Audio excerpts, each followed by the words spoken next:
stopped us right there 2 minutes before the half. We missed the field goal.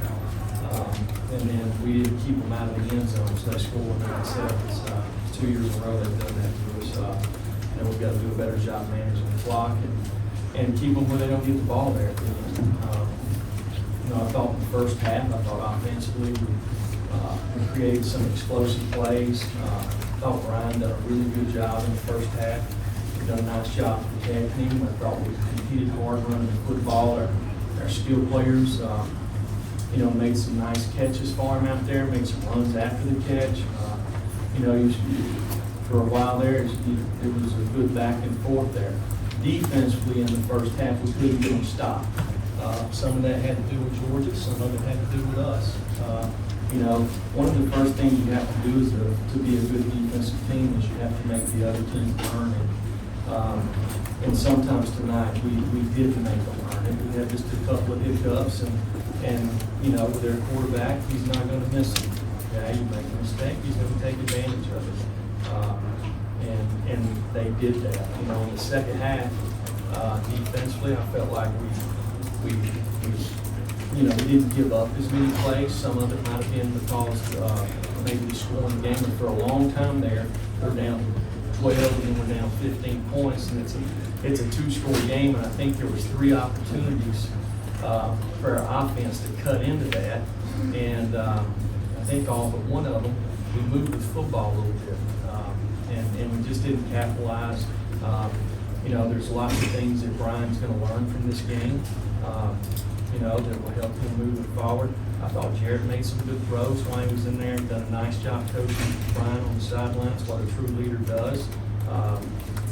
So we've got to learn from this, okay? Because we did play one of the better teams in the country. And there's lots of plays that we won on. There's more that we lost on. We got to figure out why we lost those plays as a team, as a coaching staff, and figure out how to improve on it. But I did feel like for a while there that was the best total game that we had played for a while, but it still wasn't good enough. And we've got to improve there. But with that, I'll take any questions. Jeremy, what led you to start Brian Bowell? And you said he played really well. What were the things that you liked that he did? Well, he stood in there and he made some throws down the field in the first half. He kind of went through his progressions, he kept his poise, kept his eyes down the field, made some nice throws, and it enabled us to create some explosive plays. It softened them up a little bit so we could run the ball some. There's probably, I don't know, 8 to 15 plays in the game that he's going to learn from, learn a lot of lessons from. That maybe we had opportunities somewhere else, or maybe worked the wrong side of the field. That's part of maturing, and it'll be interesting to see moving forward how much he learns from this game and makes adjustments. Because that's important to do. You can't make the same mistakes over and over. But I thought that's some of the things that he did. Patrick and David. Jeremy, with the pass rush with Fromm, it seems like you guys had trouble getting there. There's a lot of 3- and 4-man rushes. Is that part of the game plan to maybe drop more into coverage and try to keep everything in front, or kind of what was the thought process behind trying to get to him? Well, I've coached. This is the 3rd time I've coached against Jake Fromm. It's hard to fool him, even though we did one time and they ended up having a false start. But I thought we did a nice job mixing it up.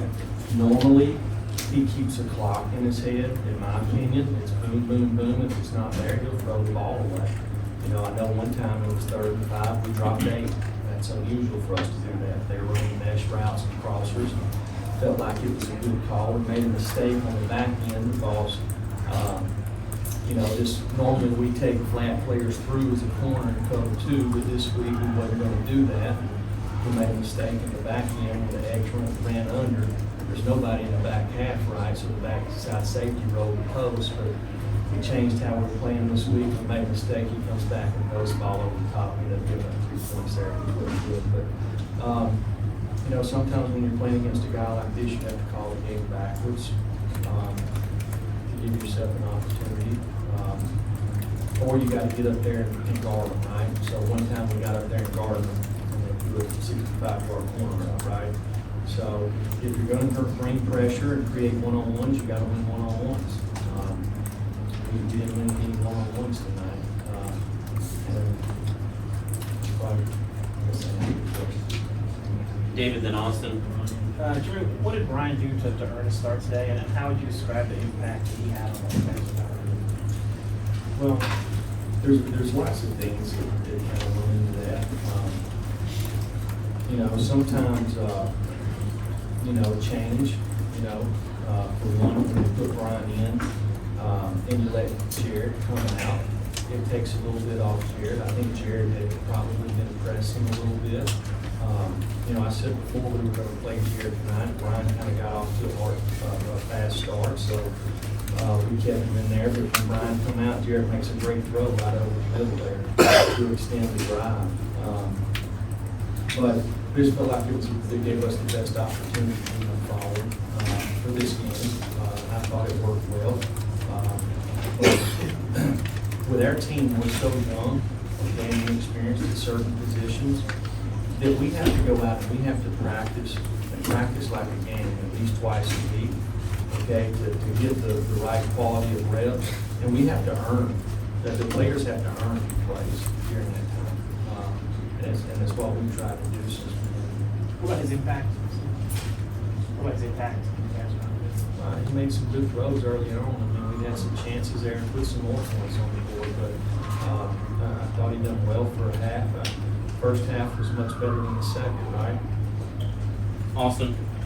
I know not the outcome you wanted tonight, but last year you exited this game, kind of felt like your team had competed, you know, the way you wanted them to compete. What positives do you take out of this game for the rest of the year? Well, I think this Georgia team's probably a little better than the one that's done last year. I think our football team's probably a little better than this time last year too. You know, we got to learn from it. You know, I mean, hey, nobody's looking for a pat on the back for playing hard, right? You know, I'm not. You know, I think our kids play hard. I don't know. I got to watch the tape. I might be completely wrong, right? But I know there was a lot of straining going on both sides of the ball. And those guys made a strain, you know, they did. So we just we gotta learn from our mistakes in this game and improve on it. Then I think we will. Do you feel like the sideline had more juice tonight than before? I got it, so it's all, I don't know anything about the juice over there. I'm listening to the coaches. Jesse, then Blake. Jeremy, what kind of changed defensively for Georgia in the second half, where they were able to kind of slow down Brian a little bit, especially in that third quarter? I think, well, for one, on the slug, you know, we're moving the ball there, got a good drive going. We throw the sluggo. When guys come out of the double move, they never really speed back up, right? Brian didn't look the safety off. He throws it out there. Richard makes a good play on it, right? You got to look the safety off, hold him off, and you can't lay it out there. It's a different type route. You got to kind of stick it on him. Or you don't throw the ball there, right? You don't throw the ball. You know, that's one deal. There's a couple of times that he made some really good reads in the first half, and he stuck the ball on folks that he missed them in the second half. And it might have been just handing the ball off on an RPO. You know, I felt like there's a couple of times we probably missed handing the ball off on an RPO. Our O-line played pretty hard. Excuse me. Up front, you know, we get the one penalty. You know, I don't know when we quit blowing whistles to end plays in football. You know, I get you're not supposed to block them out of bounds, but I'm proud we're finally playing to a whistle, right? We're finally playing to a whistle. We don't blow one. So Blake and Wes. Jeremy, is Brian show you enough to be the guy next week where you reopen that? I'll have to watch film. I don't know. I think Brian competed really hard. I thought Jared done a nice job when he was in there. It was good for both of them. It was good for our football team moving forward. And how's Brian physically? I think took some big hits. See, okay, physically. Yeah, so. Wes and then Marshall.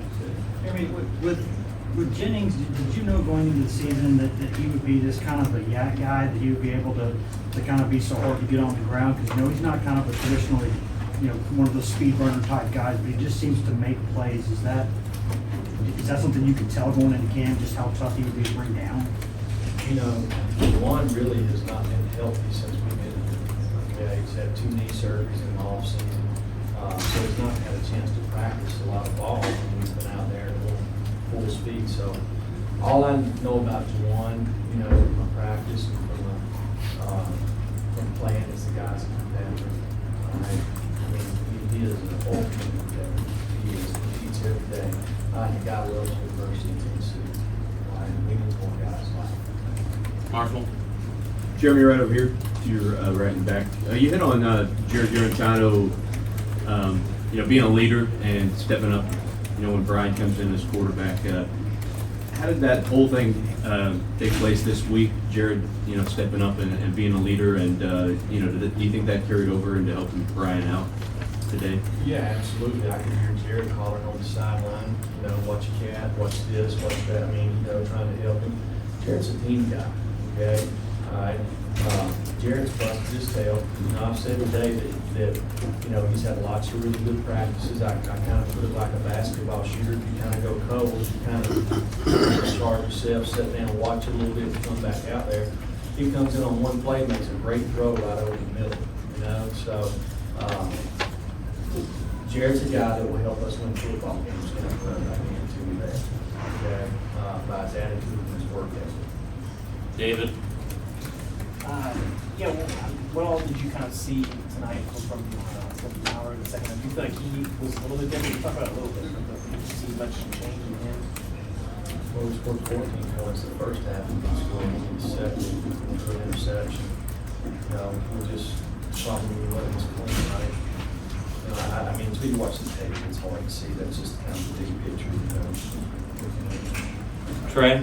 Overall, how do you think your offensive line handled tonight? And at the end of the game, Calvert and Locklear, we're seeing kind of that sort of going towards the locker room. How's their health going?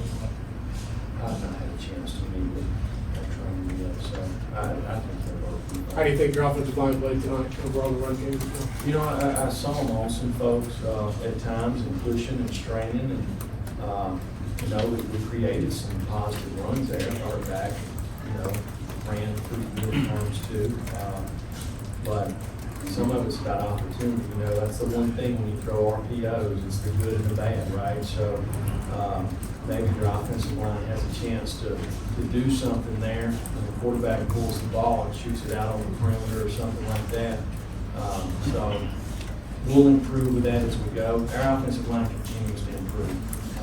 You know, we're playing 2 freshmen. Brandon Kennedy hasn't played a whole lot of ball. I think Trey, with the way we're practicing now, is helping him a lot. So, you know, and Riley Locklear's played a lot. I looked out there at the end of the game. I saw Marcus Tatum finishing on people. That's the thing that means, do we finish? Do we play to the whistle blows? You know? And there's times that we did, and I'm sure there's times that we didn't. I don't know until I watched the game. Wes, final question. You know, trying to explain to some of the players, you know, like this was better, but it's still not good enough. Is that a tough thing to explain to kids as you're trying to coach them and get them to say, hey, this was good, but you still got to do more. This was better. I mean, Our number one goal is to win every game. Every game that we play, that's our number one goal. All right?